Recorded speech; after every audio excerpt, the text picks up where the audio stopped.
on it for 361 seconds.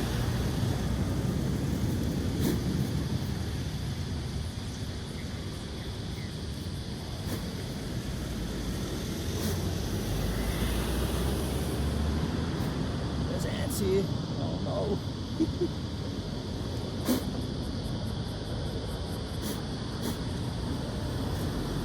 Lots of them.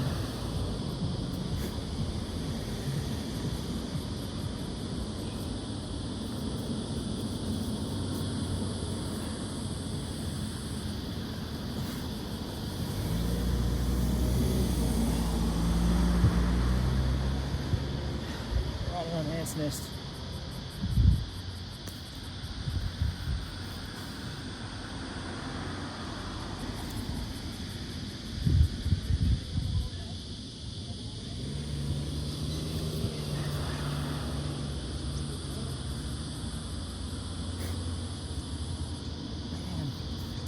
Should have checked this first. There's ants everywhere.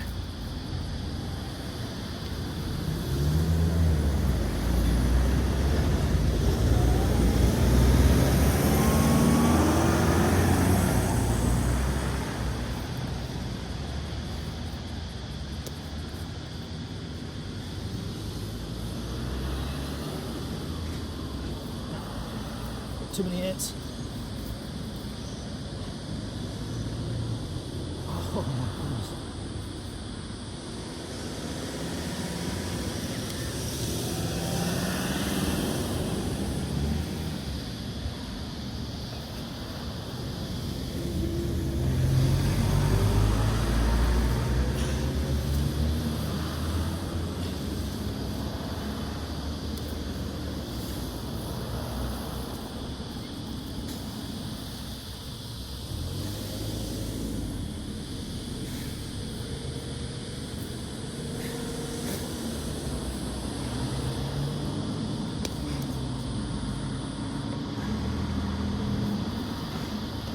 I might have to stop. There's so many ants here. Everywhere. I'm out on the path.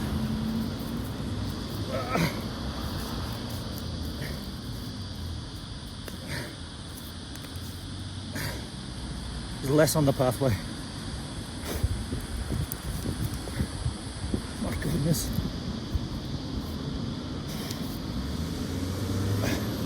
Worst plank position ever. Oh my goodness, get off.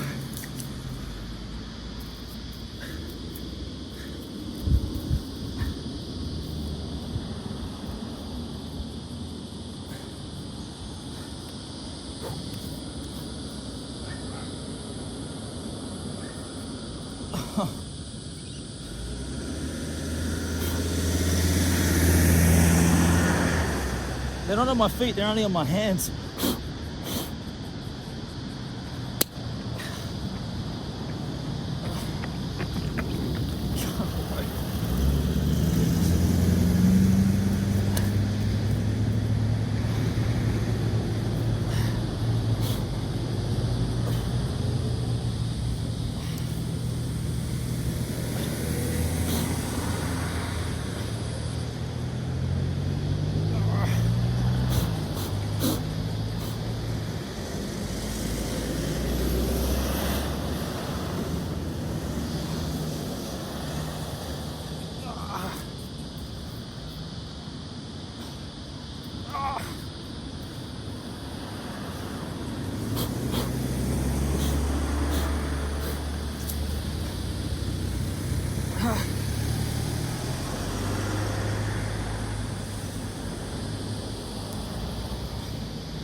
Oyster Bay / Denali, the border thereof. Before we talk about the story, holy ants. I didn't even check because it hasn't been a problem this whole year. I've never had ants on a plank. Have a look how many ants are down here. It's just crazy.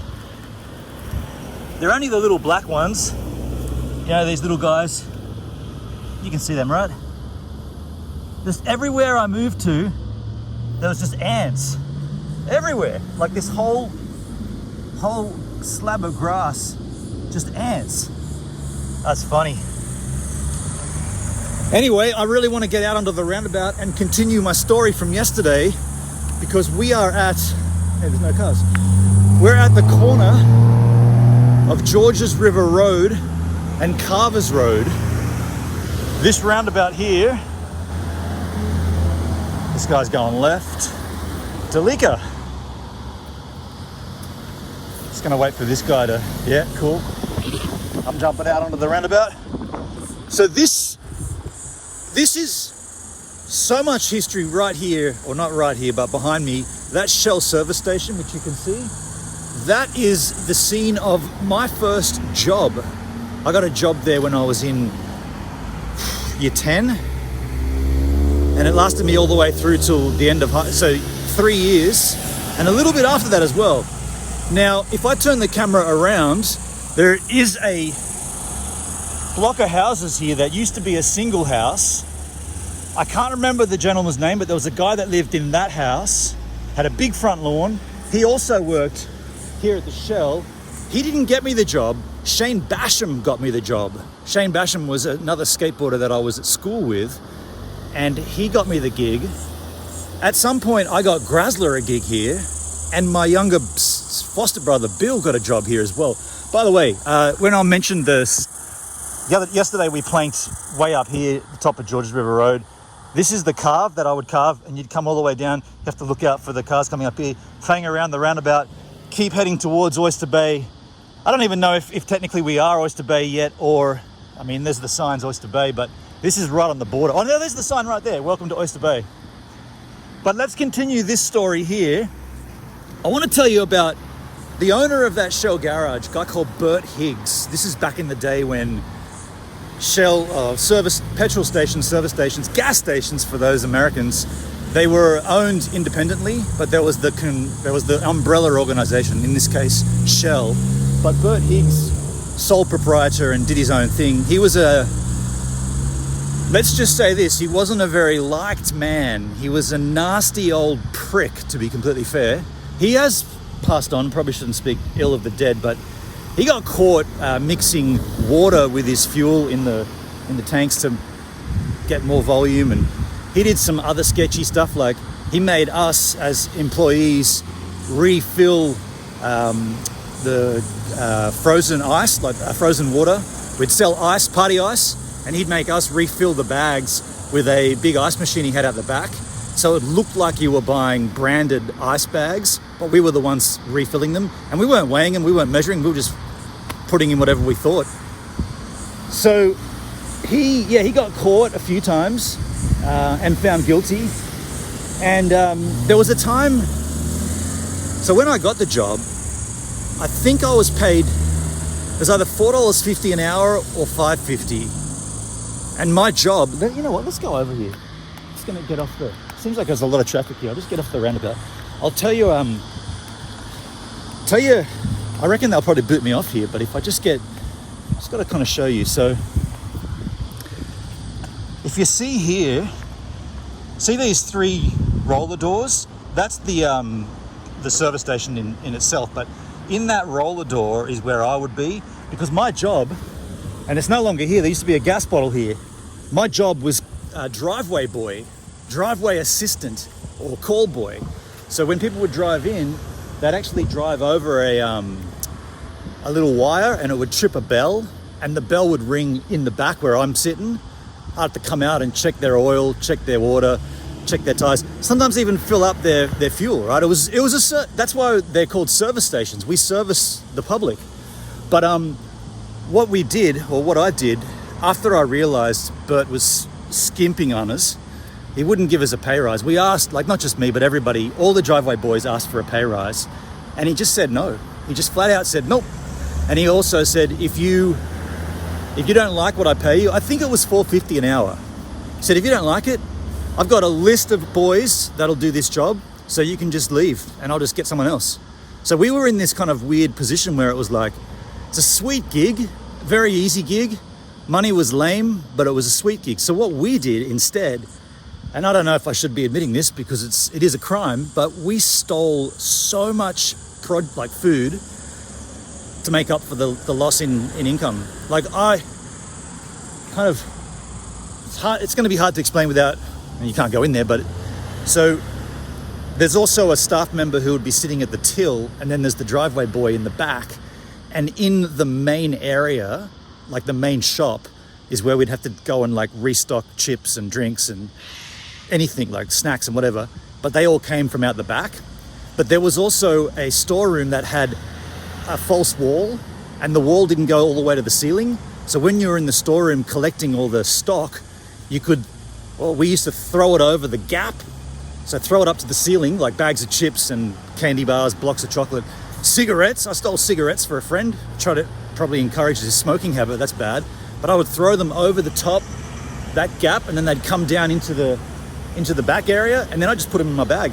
Like literally just load up a backpack, and that'd be my supply. Because I think I'd probably work Friday night, maybe a Saturday, but definitely Sundays. I worked so many Sundays that I missed out on many skateboarding missions, including skating down here at the Karela hip ramp. Or I skated it, but I didn't get any footage because I was too busy working at the Shell. My girlfriend, Linda, my girlfriend at the time, she used to come down and stay with me. I'm not going to explain what happened, but she'd come down and we'd be working, right? So all these things, like I still don't feel guilty to this day from stealing from him, because he completely ripped us all off. Not just me, but everybody got ripped off. And so we certainly made up for it in stealing from him. How did it all end? I think I got my apprenticeship and just quit. And I think Grasler still worked here for another year or so. He was a year younger than I was. And Bill, my foster brother, worked probably another 2 years. But what I was going to say is, we didn't feel bad stealing. But what was interesting was we were doing it the sleuth way, right? Like we were careful about it and putting it in, like throwing it over the roof, putting it in backpacks no one ever saw. And then you go into the front where the main dude is, and I'm not shitting you. He would be loading up shopping bags from the shelf, and at the end of the shift, he'd just walk out with the bags. These guys, and it wasn't just a guy called Ross, it wasn't just Ross. They made no attempt to hide it. They're like, well, Bert didn't pay them either properly. So they're like, well, we don't care. And so I think it was like, I was young and naive. I was a young boy. I reckon Bert knew that we were stealing from him. And that's why he's like, well, they do this job and I pay them a pittance, but they take bags of chips. You know, I don't reckon. And then he jacks the price up on the chips anyway. So I reckon he knew, and I don't reckon he cared. Certainly the other guys knew and they didn't care. And so when I found out that they were just taking him from the front in shopping bags, well, we stopped throwing them over that roof, because every time you threw a bag of chips over, it would invariably crunch and crash, and you get all small chips. So you'd want to carry them through the front anyway. So just a funny story there. Yeah. I mean, I could probably, by the way, this is all separate now. So this is the service center, which is separate to the garage, but this used to all be one thing. And I don't know, used to skateboard here, come down and just skate, working. Funny stories. If you've enjoyed the funny stories, like, share and subscribe to the content, and I'll see you tomorrow, where I'm going to plank for a second longer today. Hopefully sans ants. No more ants. That was crazy.